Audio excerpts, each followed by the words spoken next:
আমরা যখন ইংলিশ শেখা শুরু করি আমরা তখন টেন্স শিখতে গিয়ে একটু ঝামেলায় পড়ে। ঝামেলাটা হলো যে আমরা প্রেজেন্ট পারফেক্ট এবং পাস্ট ইনডিফিনিট এই দুটো টেন্সের মধ্যে একটা কনফিউশনে পড়ে যায় যে কখন কোনটা ব্যবহার করব, কীভাবে ব্যবহার করব। আজকে আমি আলোচনা করতে চাই এই দুটার পার্থক্য নিয়ে, যে কীভাবে বুঝবো আমরা যে কখন প্রেজেন্ট পারফেক্ট হবে এবং কখন পাস্ট সিম্পল হবে।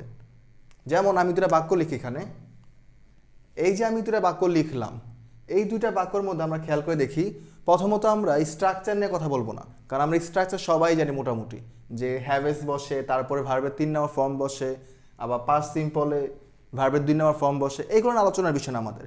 আমাদের বিষয়টা হচ্ছে অর্থগত দিক থেকে, যে কখন কোনটা ব্যবহার করব। যেমন আমরা সবাই জানি যে টেন্স আসলে অ্যাপ্লাই করা হয় ভার্বের ওপরে। একটা বাক্যর মধ্যে যে ভার্বটা থাকে, ভার্ব মানে কি কাজ, সেই কাজের ওপরে আসলে টেন্সটা অ্যাপ্লাই করা হয়, মানে কাজটা কখন হয়েছে। এই তো টেন্স মানে কি আসলে সময়, তার মানে এই কাজের সময়টা কি আসলে বুঝায়। এখন যদি আমরা একটু অর্থ দিকে খেয়াল করি, যেটা অর্থটা কি আসে, জাস্ট ভার্বের অর্থটা যদি খেয়াল করি, I have completed the task, এখানে এই যে কমপ্লিটেড এটার অর্থ আসতেছে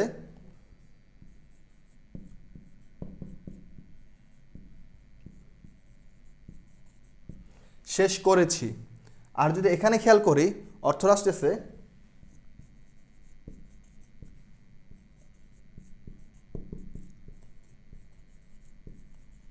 শেষ করেছিলাম। একটু খেয়াল করে দেখি, এই যে করেছি এবং করেছিলাম এই দুটো পার্থক্য কোথায়। দুটাই কিন্তু ওয়ান কাইন্ড অফ অতীতকে রিপ্রেজেন্ট করতেছে, যে অতীতে কাজটা হয়েছে। কিন্তু আমরা যদি একটু খেয়াল করে দেখি যে এই অতীতটা অনেকটা প্রেজেন্টের সাথে সম্পর্কিত। আমি যদি ধরি যে এটা হলো আমার প্রেজেন্ট সময়, এই জাস্ট এই মুহূর্তটা, এই অতীতটা আমার এটার সাথে বেশি দূরত্ব না, অল্প কিছু।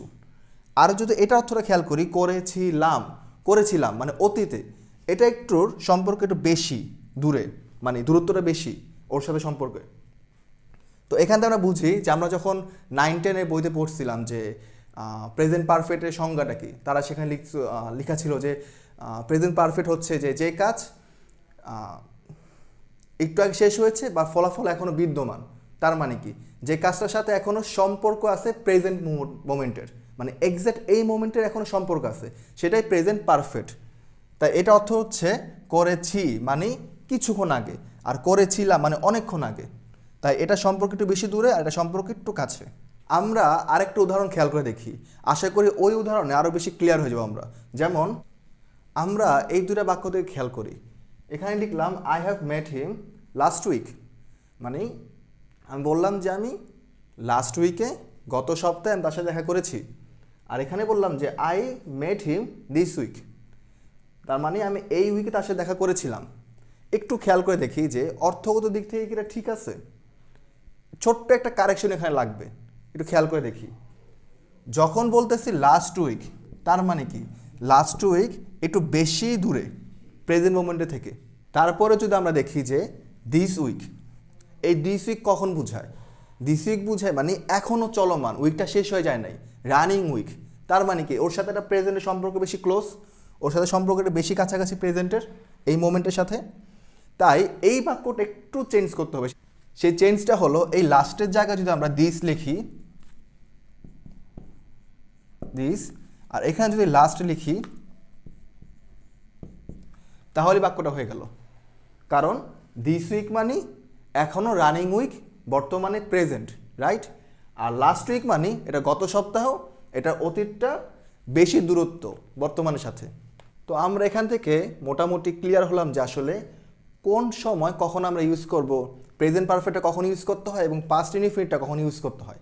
আবারও বলতেছি, যে সময়টা প্রেজেন্ট মোমেন্টের সাথে অনেক ক্লোজ ওইটা হবে প্রেজেন্ট পারফেক্ট, আর যে সময়টা প্রেজেন্ট মোমেন্টের থেকে অনেক বেশি দূরত্ব সেটা হলো পাস্ট ইনডিফিনিট।